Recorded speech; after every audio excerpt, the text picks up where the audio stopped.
"This inheritance is for real family," my stepson Noah said, his voice dripping with a smug certainty that chilled the entire conference room. He looked right through me, like I was a ghost already. I just let a small, slow smile spread across my face and slid the crisp, white envelope across the polished mahogany table. It's strange how your whole life can be condensed in a single moment. Just a few weeks before that, I was Mrs. Audrey Pierce, living in a sun-drenched penthouse overlooking Central Park. For 5 years, my life with Marcus had been a dream I never wanted to wake up from. He was my rock, my confidant, my entire world. The age difference never mattered. His love made me feel timeless. Our home wasn't just an apartment, it was a sanctuary, filled with the scent of old books from his library and the quiet hum of a life built on mutual trust. I believed I was the luckiest woman in New York. When the call came about his heart attack, it felt like the floor had dropped out from under the world. The silence he left behind was deafening, a physical weight in every room. Grief is a clean, sharp hurts, but you understand. What Noah did afterward, however, that was a different kind of wound. It was a slow-acting poison. He saw me as a gold digger, a final, foolish mistake his father had made. He had no idea who I really was. He had no clue about the secret I'd carried since I was 16, a secret that bound us together in a way he could never imagine. He thought he was taking back his legacy. He was about to find out he was just a pawn in a story that began long before he was born. This is the story of how I uncovered a decades-old secret buried in the heart of my own marriage. It's a twisted and painful story, and telling it means reliving every single lie. To make it to the end, I'm going to need a friend listening. If you want to see how it all unravels, you can follow the stories told. That way, you won't miss what happened next. The days after the funeral were a blur of casseroles I couldn't eat, and sympathetic whispers that felt like sandpaper on my raw nerves. The penthouse, our sanctuary, suddenly felt like a gilded, each room echoing with a silence that was louder than any sound. I kept expecting to hear Marcus's key in the door, to smell the coffee he brewed every morning, to feel his hand on the small of my back as I looked out over the city. But there was nothing, and the ghost of our life. The call from the lawyer came about a week later. I walked into that downtown office expecting closure, a finality. I thought the reading of the will would be a sad but simple affair. Marcus had always been clear with Audrey, he'd say, his voice warm and reassuring. "This home is our home. You are my wife. You will always be safe." I believed him. I never once thought to question it. Noah was already there, sitting beside a man I'd never seen before. A lawyer with a shark smile and eyes that were 2 chips of ice. My heart sank a little. Marcus's lawyer for over 20 years was a kind, fatherly man named Mr. Abernathy. This new man, Mr. Graves, radiated an aggressive energy that felt all wrong. He read through the main will, and it was mostly as I expected. Charitable donations, a few bequests to old friends. And then he cleared his throat and picked up a separate, thinner stack of papers. An addendum, he called it, dated just 3 months before Marcus's death. My hands started to tremble in my lap. As Graves read the clinical, brutal language, the floor fell away again. The penthouse, the art collection, the majority of the liquid assets, everything was to be transferred to a trust managed by and for his sole blood heir, Noah. I was left with a sum of money that, while not insignificant, was a calculated insult. It was just enough to pack my bags and disappear quietly. I remember Noah putting a hand on my arm as I sat there, stunned into silence. He had the nerve to tell me he was so sorry, that his father must have had a late change of heart, wanting to protect the family legacy. He said the money was to help me transition, to get back on my... He said it with a look of such that it made me want to scream. The message was clear. Your fairy tale is over. I left that office in the city lights blurring through my tears. I stumbled back into the apartment that was no longer mine and sank onto the floor of our closet, burying my face in Marcus's old sweaters, trying to find a scent of him, of the man I thought I knew. Had he lied to me for 5 years? Was our entire life, our love, just a temporary arrangement he never intended to make permanent? The thought was a physical pain, worse than the grief itself. For 2 days, I let that pain consume me, replayed every conversation, every promise, searching for a hint of deception. I found nothing. And then something started to nag at me. A tiny, insignificant detail. Mr. Abernathy. Why wasn't he there? On the 3rd day, with a new and unfamiliar feeling starting to bubble beneath the sorrow, I picked up the phone and called Abernathy's old firm. A polite receptionist answered. I asked to speak to him, and she told me, "I'm sorry, ma'am. Mr. Abernathy retired over 6 months. He moved to Florida." My blood ran cold. 6 months ago. But that wasn't right. I searched my memory, my mind suddenly sharp. I remembered Marcus coming home late one Tuesday night. He'd tossed his keys into the bowl by the door and kissed me, his jacket still smelling faintly of the expensive cigar smoke from the steakhouse. I'd asked him how his dinner with Mr. Abernathy. He had laughed and told me the old man was on a new health kick, ordering salmon while he had the ribeye. It was a tiny detail, a lie so small, so seemingly pointless. Why would Noah and his new lawyer lie about when Abernathy retired? Why invent a new man if everything was legitimate? Standing there in the silent apartment, the grief that had clouded my mind for days began to recede. It was replaced by a single, sharp, and terrifying thought. The signature on that addendum might have looked like my husband's, but the story surrounding it was a lie. And in that moment, I knew. Marcus hadn't betrayed me. Someone else had. That single, misplaced memory about the steakhouse dinner was the spark. It lit a fire in the cold, hollow space where the sorrow was still there, a constant ache behind my ribs. But now, a cold, sharp-edged anger that gave me focus for the first time since Marcus's death. I knew I was on borrowed time. Noah and his shark, Mr. Graves, were likely watching me, waiting for me to pack my things and vanish. They expected tears and a quiet exit. That was my advantage. So I began to perform. By day, I was the broken widow. I dutifully sorted through photo albums at the kitchen table, letting Noah see me cry when he stopped by with more boxes. I spoke to him in a soft, defeated voice, telling him I was making arrangements to stay with a friend upstate. He'd nod, his face a perfect mask of sympathy, telling me to take my time, that there was no rush. The lie was so smooth, so practiced, it made my skin crawl. But at night, when the city was asleep and the building was quiet, the real work began. My search started in the one place that felt most like him, his study. The room was my favorite in the entire apartment, lined with dark mahogany shelves, smelling of old paper, leather, and the faint, spicy scent of his cologne that still clung to the air. Closing the heavy doors behind me, I felt a pang of guilt. It felt like a betrayal, searching for secrets in the heart of his private world. But the thought of Noah's smug face pushed 3 nights. I searched. I went through every drawer in his antique desk, every file in his heavy metal cabinets. It was all meticulously organized. Business contracts, tax records from a decade ago, blueprints for a building he'd designed in his youth. It was the complete, orderly history of a man's life. But there was nothing.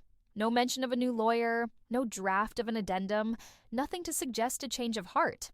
I started to feel a creeping dread. What if I was wrong? What if grief had made me paranoid, and Marcus really had cut me out of his life in his final days? On the 4th night, I stood in the middle of the room, ready to give up. My eyes scanned the shelves, the desk, the floor-to-ceiling windows, and then they landed on the painting. It was a massive oil painting of a clipper ship on a stormy sea, hung directly behind his desk. It was the first piece of art we'd bought together on a trip to Nantucket. I looked at it every day. But that night, I saw it different. Almost invisible scratch on the deep blue wallpaper, right next to the ornate gold frame. It was a fresh mark, as if the heavy painting had been taken down and not put back in the exact same spot. My heart started to hammer against my ribs. With trembling hands, I dragged his heavy leather chair over and climbed onto it. The painting was heavier than I expected. I struggled, my fingers straining, until it finally lifted off its hook. We dropped it, and there, behind it, was a gray metal square, flush with the wall, almost perfectly camouflaged. A safe. I felt a dizzying mix of terror, and he never told me about it. I tried the codes I could think of. Our anniversary, his birthday, Noah's. The keypad flashed red with each failure. Defeated, I slumped against the desk, my mind racing. What else mattered to him? And then, a sad memory surfaced. Quiet night, a glass of whiskey in his hand, when he told me about the day his first wife, Eleanor, had died. He'd spoken the date in a whisper. With nothing to lose, I climbed back on the chair and punched in the numbers. A soft beep and a green light. The heavy door clicked open. Inside there wasn't much. Some of Eleanor's jewelry, a few old bonds, and a thin leather folio. My hands shook as I opened it. The first page was a doctor. My eyes scanned the words but used to process them at first. Pancreatic cancer, stage 4, term. The diagnosis was days ago. He had known. He had known he was dying, pain of that sequel blow. But beneath the report was a letter, handwritten, addressed to Mr. Abernathy. My eyes flew across the page, his familiar script. He wrote about his diagnosis, his decision not to tell me to spare me and then he wrote about Noah. He described his son as having a voracious appetite for money and a troubling lack of empathy. He expressed a deep, terrifying that Noah would try to contest the will, to seize control, to throw me out. The letter was an instruction to Abernathy. Create an unbreakable trust for Audrey. He wanted me to have the penthouse, the art, enough to live the rest of my life in comfort and safety. His final words on the page were, "Protect her. She is my world." The letter was dated 1 week before the fraudulent addendum was signed. The truth hit me with the force of a physical impact. My tears weren't for the lost inheritance. They were for my husband, who had faced death alone to protect me. And they were for the horrifying, soul-crushing realization that the boy Marcus had raised, the boy I had tried to care for, wasn't just a spoiled and greedy man. He was a monster who would prey on his own dying father. I sat on the floor of my husband's study for what felt like hours, the letter clutched in my hand, the cool leather of his chair pressed against my back as the first rays of dawn crept through the blinds, illuminating the dust motes dancing in the air. Each particle seemed to represent a secret I had been living amongst, completely unaware. The truth was a strange and bitter comfort. Marcus didn't betray me. He loved me.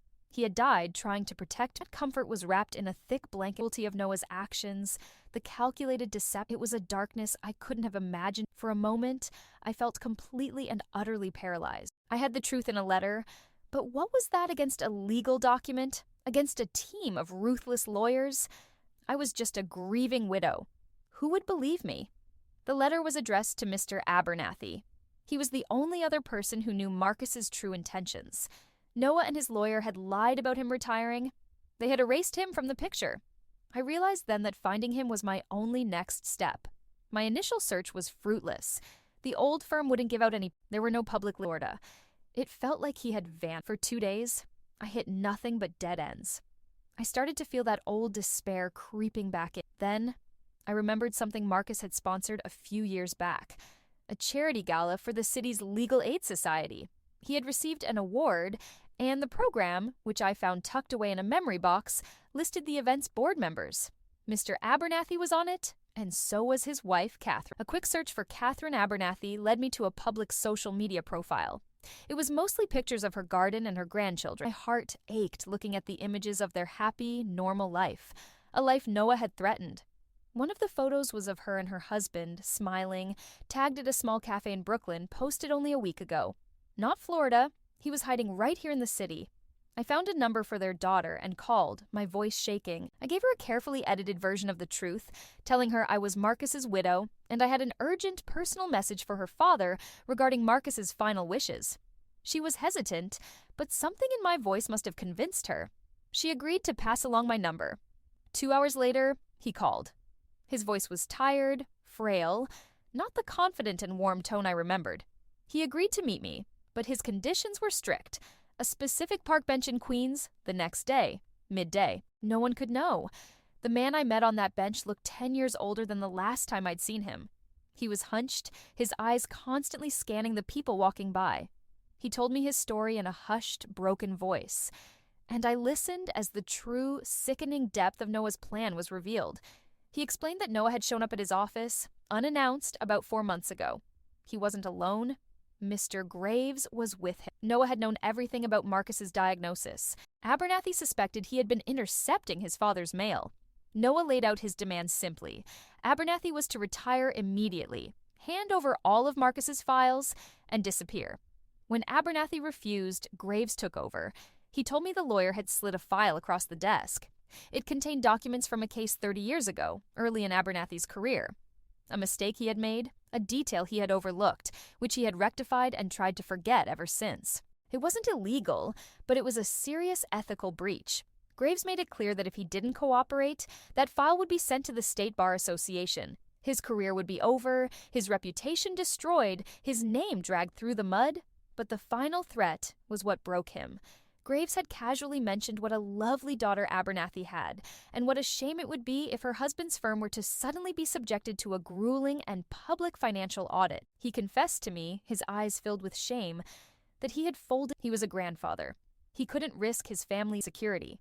He had signed a non-disclosure, packed up his office, and simply walked away, forced to allow them to perpetrate this fraud against his friend and clients. I left him on that park bench, a good man broken by a monster's greed. As I rode the subway back to Manhattan, the city rushing past the darkened windows, the scale of the betrayal settled over me. This wasn't just about an inheritance.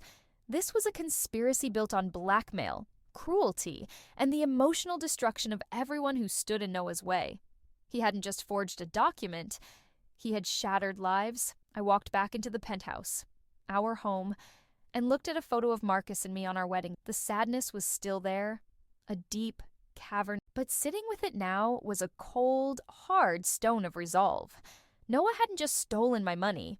He had tried to steal my husband's legacy, his memory, his last act of love. He had tried to steal my future. And in that moment, I decided I wouldn't let him have a single piece of it. The time for crying was over. It was time to fight. The decision to fight is one thing. Figuring out how is something else entirely. I had Marcus's letter and the testimony of a terrified old man who had signed an NDA. In a courtroom, Noah's lawyer would tear that apart. He would paint me as a hysterical, vengeful widow. I couldn't attack head-on. My only advantage was Noah's perception of me. He saw a fragile, grieving woman, easily manipulated and soon to be forgotten. I had to become that woman. I had to wear her defeat like a costume until it was time to take it off. My strategy started with a phone call. I summoned a voice I didn't recognize as my own, one that was breathy and broken. I told Noah that I was overwhelmed with the process of packing up Marcus's personal effects, especially the things in his study. I asked if he could possibly come over and help me decide what to do with it all. I told him it was just too painful to do alone. The feigned helplessness in my voice was the bait. His ego, I suspected, was the hook. He agreed immediately, his tone dripping with the kind of condescending pity that had now become his signature. When he arrived at the penthouse the next afternoon, it was a cold, tight knot in my... I had to force my hands not to shake as I handed him a cup of coffee. I had to look into the eyes of the man who had plotted against his dying father and see only my stepson. It was the hardest performance of my life. We made small talk. I told him about my fictitious plans to move upstate. He told me it was for the best, that a fresh start would be good for... Every word was a lie, a carefully placed stone in the wall of deception we were building between us. I led him into the study. I let my eyes well up with tears as I gestured vaguely at the shelves. I told him I didn't know where to begin, especially with Marcus's rare book collection. I confessed that I knew they were valuable, but I had no idea how to even start the process of selling them. I asked for his advice, framing him as the savvy businessman who could help his poor, naive stepmother. He took the bait completely. He puffed up with an air of authority, striding over to the shelves and running his hand along the leather-bound spines. He told me that official auctions were a waste of time and money, riddled with fees and taxes. He explained that the best way was to go through a private dealer he knew, a man who could handle everything quietly and give me a fair, lump-sum price for the lot. It would be faster, easier, and cleaner for me, he assured me. He was so confident, so wrapped up in his own cleverness, that he got sloppy. He pulled a specific book from the shelf, a first edition of The Sun Also Rises. It was one of Marcus's most prized possessions. I knew for a fact that a collector had offered him a staggering amount for it just before he got sick. Noah held it in his hands, weighing it. He told me that this particular one, while beautiful, wasn't worth much. He went on to invent a story about how his father had always planned to donate it to his alma mater's library, so its value was purely sentimental. He advised me to just include it with the others for the private sale. The dealer might give me a few extra dollars for it out of kindness. And that was it. That was the mistake. My blood turned to ice in my veins, but I forced my face to remain a mask of sad, grateful acceptance.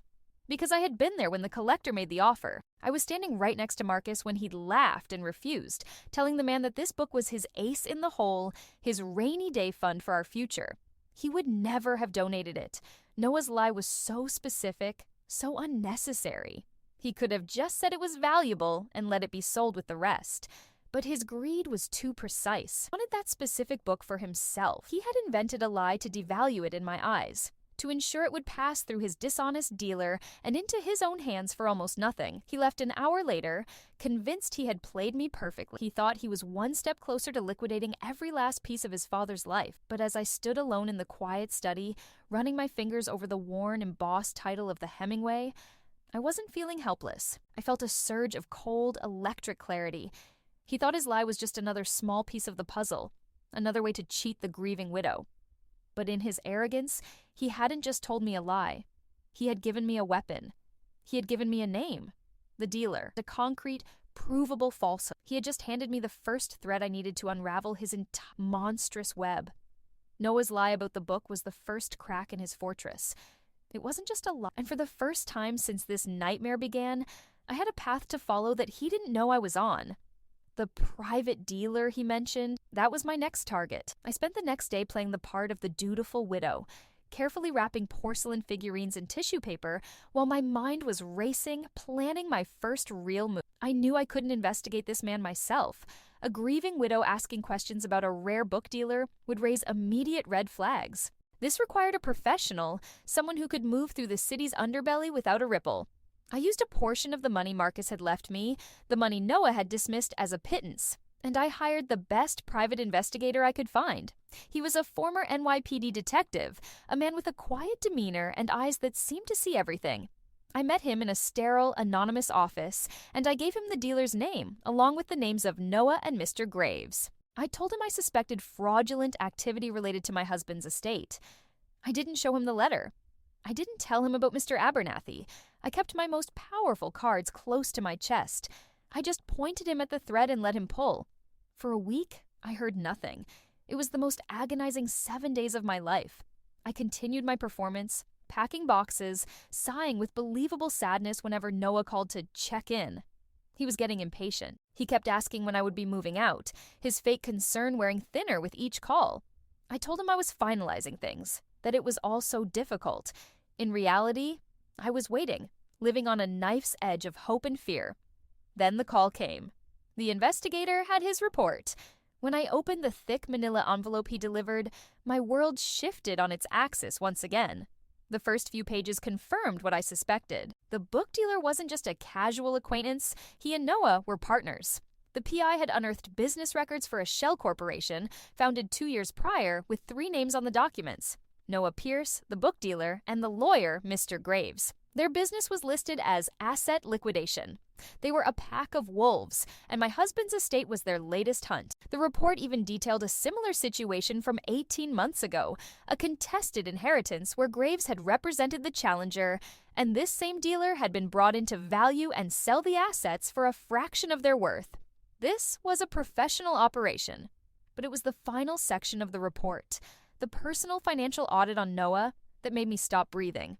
I had assumed this was all driven by simple, entitled. I was wrong. It was so much worse, so much more pathetic than that.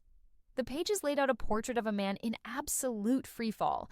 Noah was in debt, but not the way normal people are in debt. He was drowning in it. There were massive losses from high-risk stock market bets that had gone south.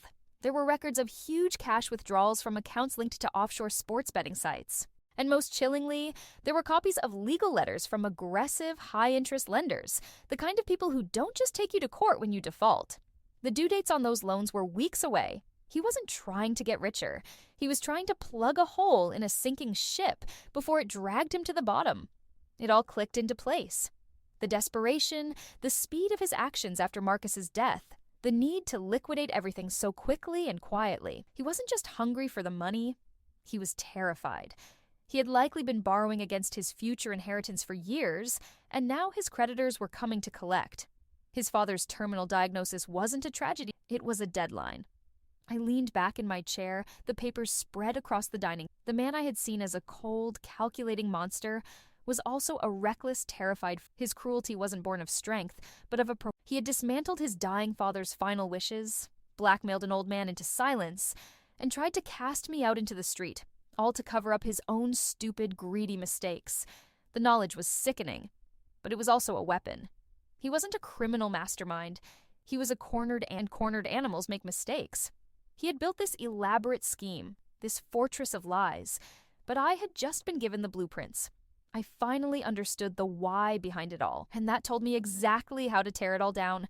Knowing Noah's motivation was like seeing the enemy's battle plans. His desperation was his weakness, and I intended to use, but I couldn't do it alone. I had the puzzle pieces. The letter, the story from a terrified Mr. Abernathy, the private investigator's damning report, but I didn't know how to put them together to create a checkmate. I needed a lawyer, not a passive one, but a warrior. I called the investigator back. I told him I needed a recommendation for the best probate litigation in New York, specifically someone who wasn't afraid to go up against sharks like Mr. Graves. There was no hesitation in his voice. He gave me one name, Evelyn Davenport.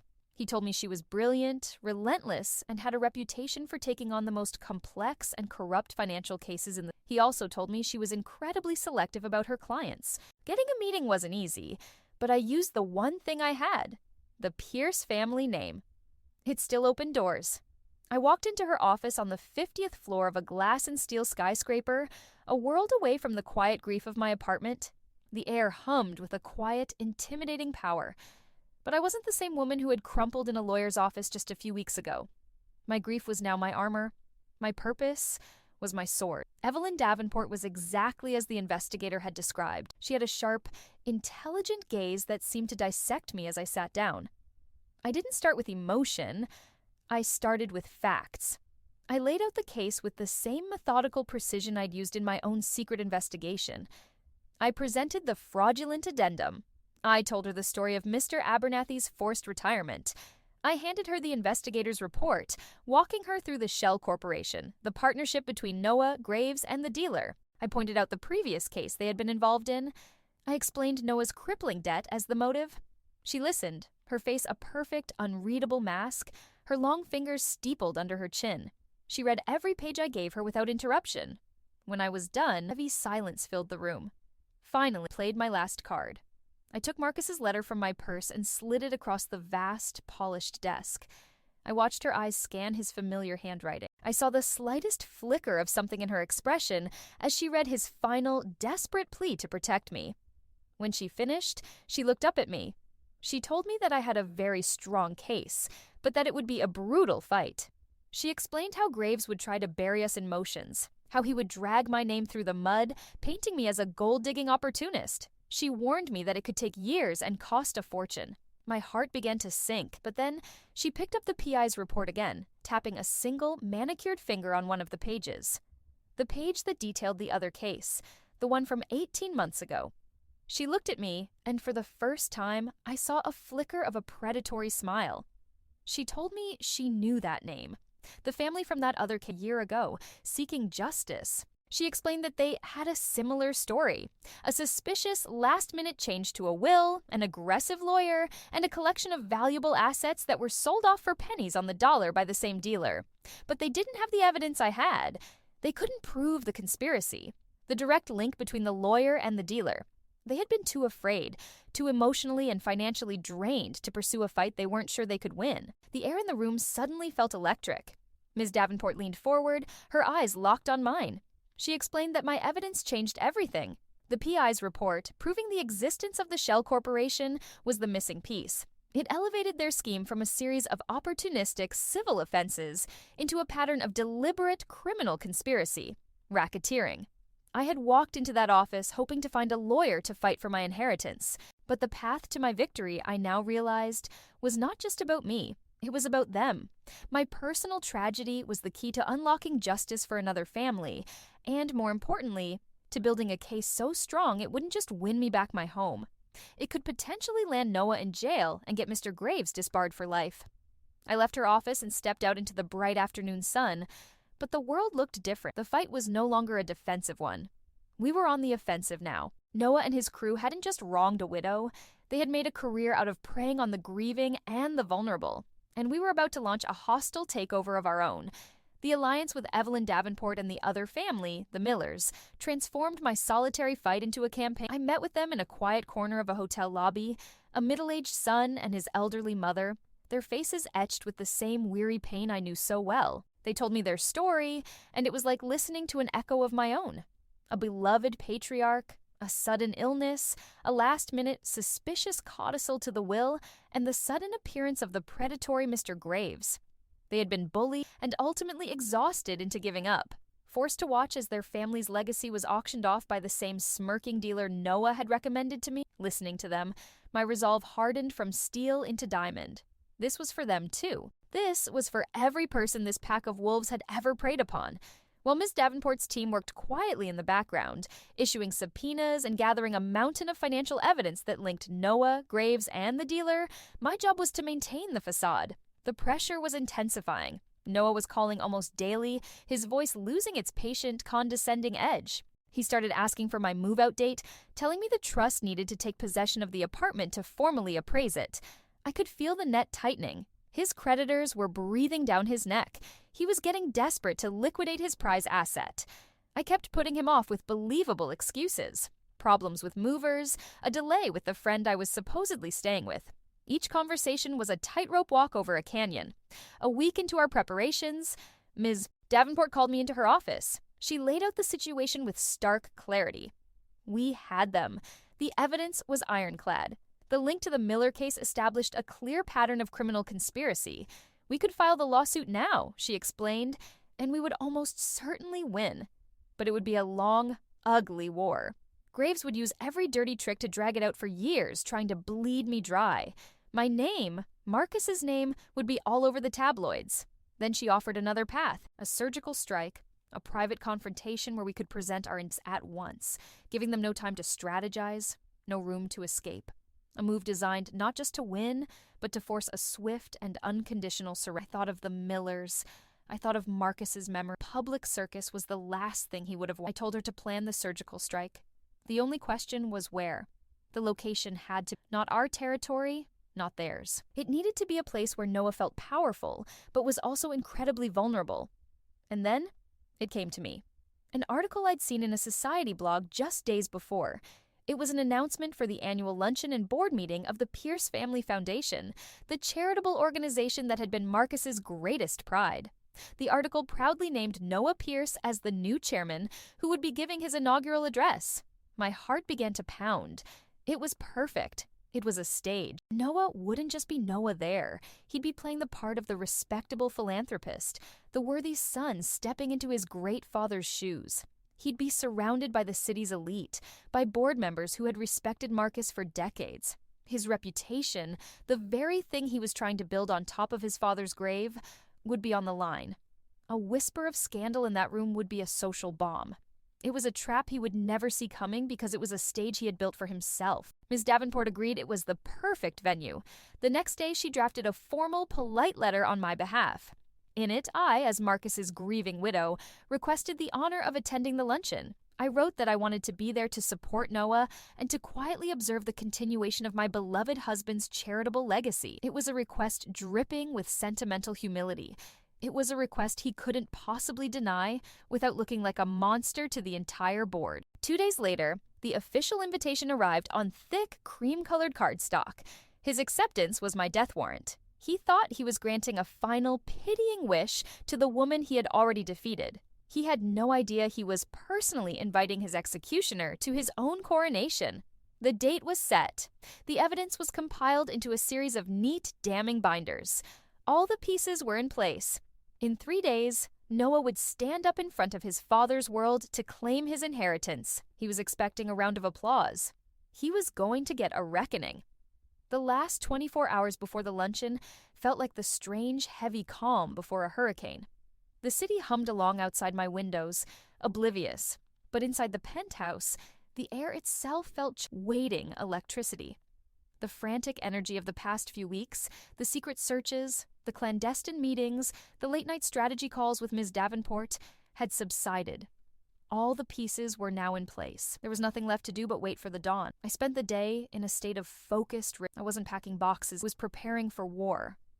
I walked through the apartment home and let the memories wash, not with the agonizing, with a sense of purpose. I touched the worn leather of Marcus's favorite arm. I stood in his study and breathed in the scent of old books and his lingering cologne.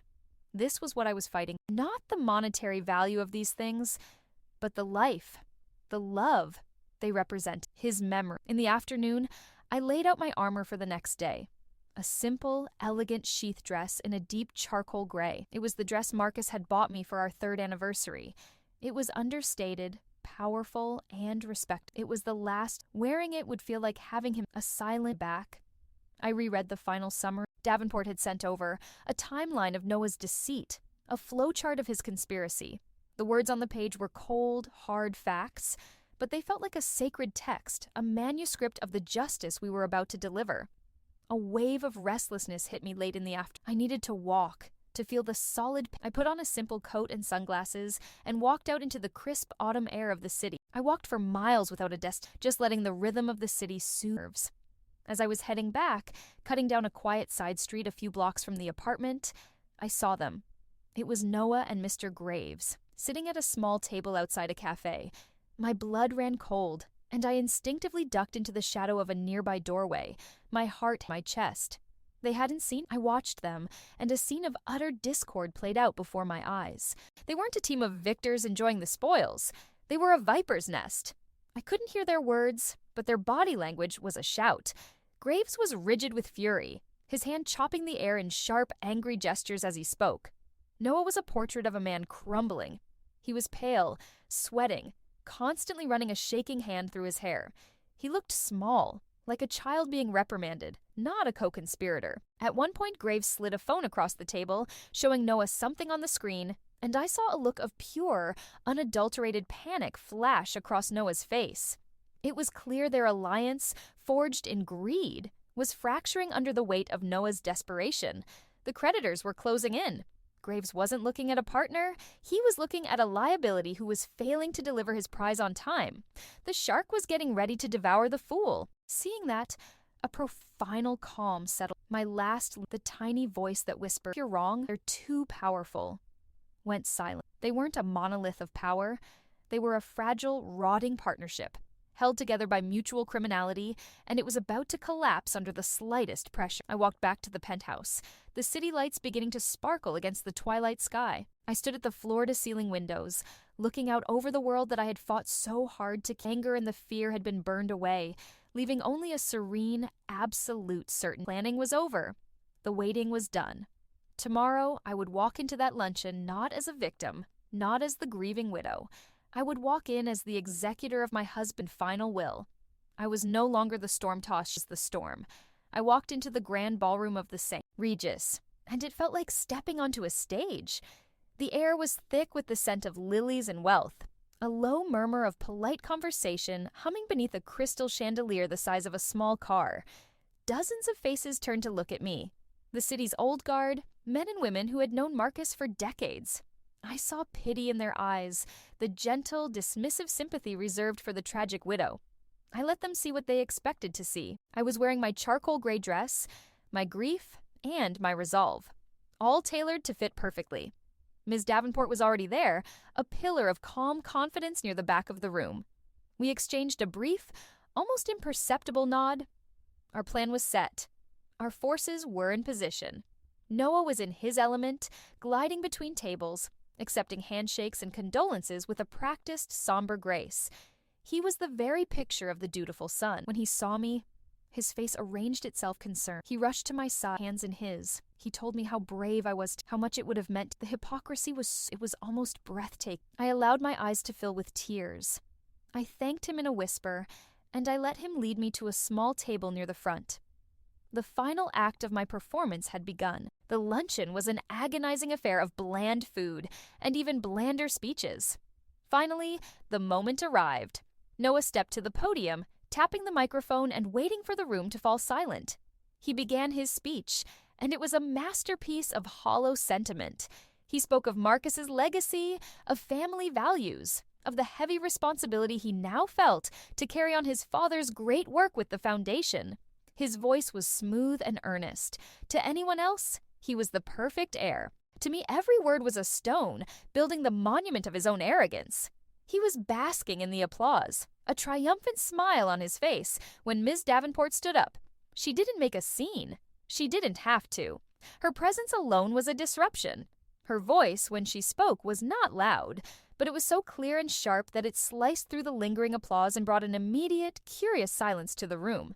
She introduced herself, Evelyn Davenport, counsel for Mrs. Audrey Pierce. She calmly stated that there was a pressing matter directly impacting the governance of the foundation and the legal standing of its new chairman, a matter the board had a right to be informed of.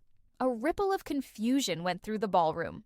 Noah's smile froze on his face. He tried to wave her away, telling her this was a private event, not the appropriate venue. Mr. Graves, seated near the podium, jumped to his feet, his face turning a blotchy red, but Ms. Davenport was already in motion. Her associates, positioned around the room, began placing a thin, bound folder in front of each board member.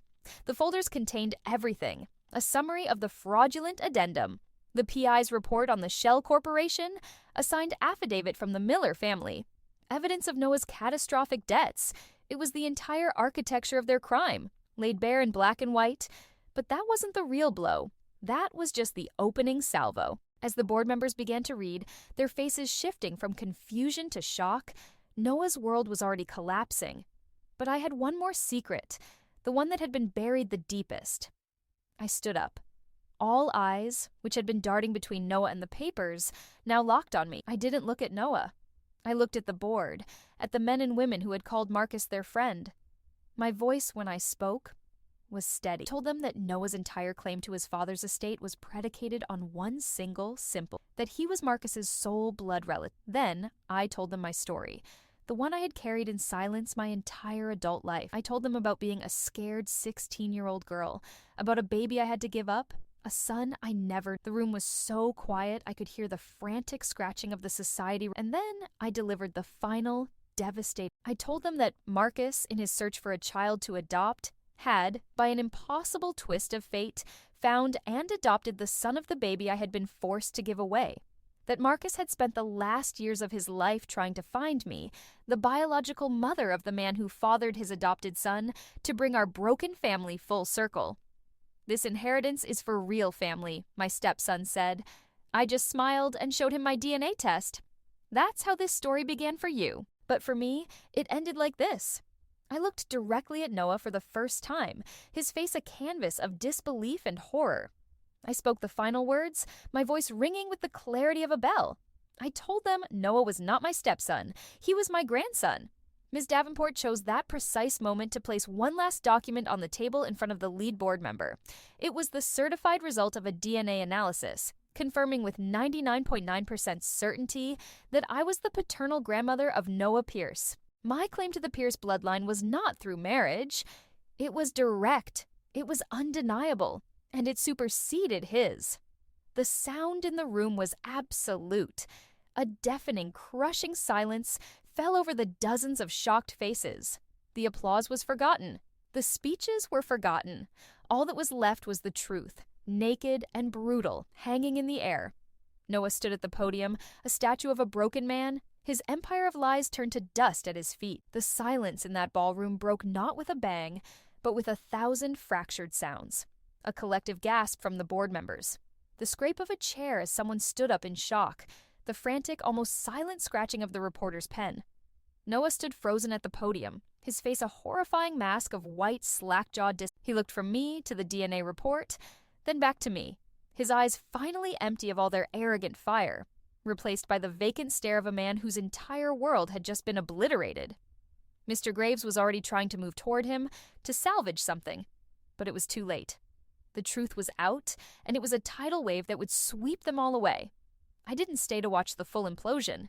Ms. Davenport and I walked out of that ballroom, leaving the chaos behind. In the days that followed, the consequences of that single moment cascaded down upon them, swift and merciless. The board of the foundation immediately moved to suspend Noah's chairmanship pending a full investigation. The Society reporter's story broke online, a sanitized but still damning version of events that set Manhattan's elite buzzing. Faced with an ironclad case for conspiracy, fraud, and racketeering, with the Miller family's case now joined to mine, and utterly abandoned by a disgraced Mr. Graves who was fighting for his own career, Noah crumbled. There was no fight left in him. He signed away all claims to the estate. He signed over his shares. He signed everything. A desperate plea to avoid criminal prosecution. The last I heard, his creditors had descended, and he had quietly left the city, a man erased by his own greed. Mr. Graves was disbarred. His partnership with the dealer was exposed, and a string of their past asset liquidation deals came under official review. They had built an empire on the grief of others, and it was dismantled brick by brick. Mr. Abernathy was quietly vindicated, his name cleared in the private legal circles where it mattered most. Justice, when it finally arrived, was total. I won. I got everything back. The penthouse, the security, the legacy. But for a long time, it felt like a hollow victory. I would walk through the quiet, sun-filled rooms and feel the ghosts of all the truths and lies that had lived there. The ghost of the Marcus I knew, and the ghost of the man who kept a terminal diagnosis and the secret from me.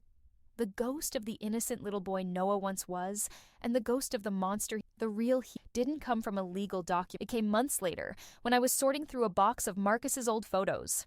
I found one of him with Noah, who couldn't have been more than 5 years old, sitting on his shoulders at a Thanksgiving parade. They were both laughing, their joy so pure and real it brought tears to my eyes. And that was the final emotional twist in my own heart. I realized my fight hadn't been about destroying my grandson. It was about honoring my husband. Marcus had seen a darkness in Noah, a weakness he feared, and he had tried to protect me from it. But I believe he also saw that laughing little boy and never gave up hope for him. The secret he kept wasn't a betrayal. It was a complicated, imperfect act of love, an attempt to build a family from broken pieces without wanting to cause more. I can never forgive what Noah, the man, did.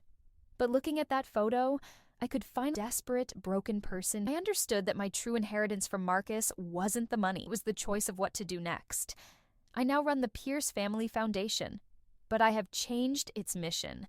It is now dedicated to providing resources, legal aid, and support to young women in crisis, women who feel lost and are forced to just as I was all those years ago. We help them find their footing, protect their futures, and keep their families. The penthouse is quieter these days, but it no longer feels empty. It's filled with purpose. The stormy sea in the painting behind the desk feels different now. It's no longer a symbol of a hidden secret, but a reminder that you can sail through the most violent of storms and find a calm shore on the other side. This long, painful chapter of my life, which unfolded right here in the heart of Manhattan, has finally closed. But in telling you this, I've realized my story is just one of many. It makes me wonder who is listening to this and what storms you might be facing in your own life. It would bring me some comfort to know how far this story has traveled. If you're willing, let me know in the comments what city or what part of the world you're listening from. Thank you for being the friend who saw me through to the end.